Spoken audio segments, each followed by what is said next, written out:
அமைச்சர்கள் பேசுவதற்கு முன்பால் அறிவிப்பை வெளியிட்டு விட்டு பேசலாம் என்று இப்போ ஒரு கருத்தை சொல்லியிருக்கிறீர்கள்.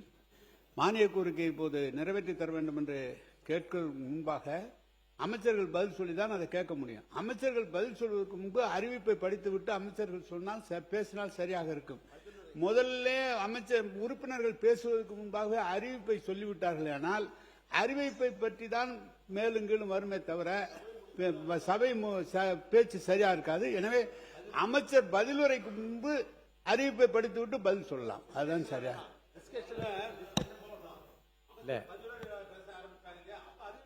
இல்ல நான் ஏதாவது இல்லைங்க, அதாவது மானிய கோரிக்கையுடைய கொள்கை விளக்க குறிப்பு உங்களுக்கு முந்தின நாளே வந்துடுது.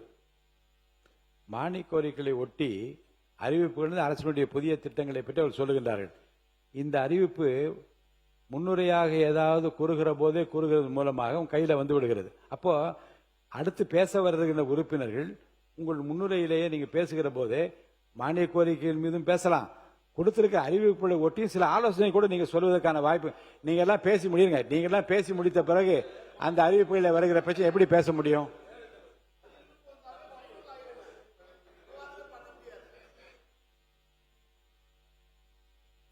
பேரவைத் தலைவர்களே, தாங்களும் சட்டமன்ற உறுப்பினராக இருந்திருக்கிறீங்க, அவையில நீண்ட காலம் வந்திருக்கிறீங்க.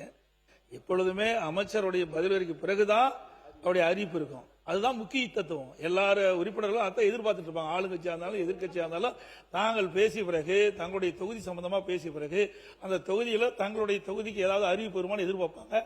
அது மட்டும் இல்ல, அறிவிப்பு கொடுத்துட்டா எல்லா தொலைக்காட்சியிலையும் ஊடகங்களும் இதுதான் வந்துகிட்டு இருக்கும். அமைச்சருடைய பதில் வராது. ஆகவே ஏற்கனவே இருப்பதை போல புதிய அறிவிப்பின் நோக்கமே அதுதான்.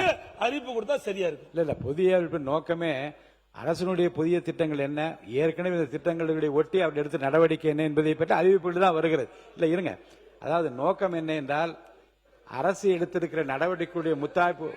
இல்ல உட்காருங்க உட்காருங்க உட்காருங்க உட்கார் அவர் தான் பேசுறாரு, நீங்க உட்காருங்க.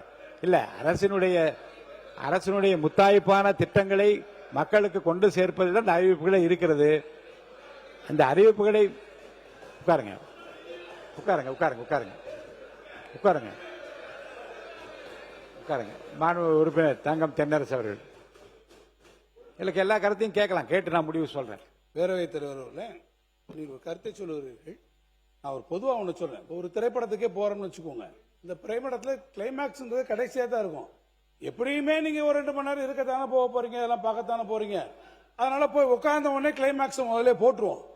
அதை கிளைமேக்ஸ் எல்லாம் பார்த்துட்டு அதுக்கப்புறம் அந்த படத்தை அவர் எப்படி டைரக்ட் பண்ணியிருக்காரு, எப்படி எல்லாமே நம்ம பார்த்து மெதுவாக அந்த திரைப்படத்தை பத்தி எப்படி வேணாலும் நம்ம அதை பத்தி கருத்து சொல்லிக்கலாம்னு சொன்னா அது அவ்வளவு தூரம் சரியா இருக்குமா?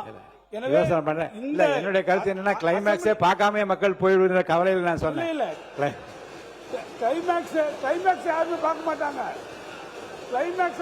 கிளைமேக்ஸ் நிச்சயமா பார்ப்போம். உங்களுடைய கிளைமேக்ஸ் பேரவைத் தலைவர் அவர்களே, முடிச்சிடறேன். என்ன ஒரு லைட்டர் வேணும் செய்யும்.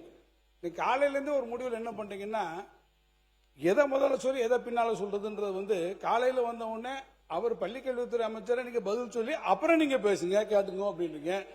இப்ப நீங்க அறிவிப்பெல்லாம் முன்னால விட்டுட்டு அப்புறம் திருப்பி அதுல பேசுங்கன்னு சொல்றீங்க.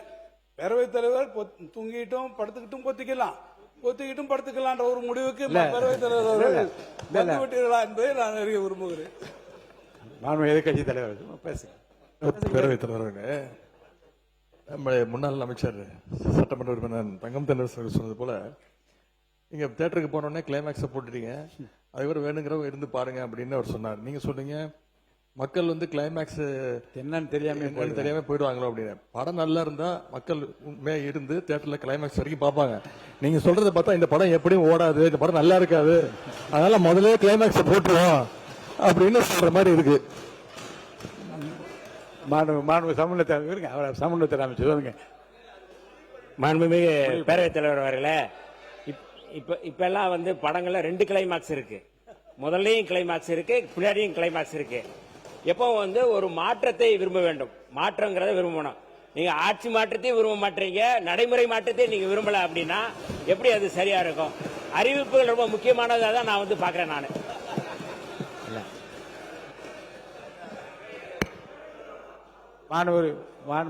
போதும்.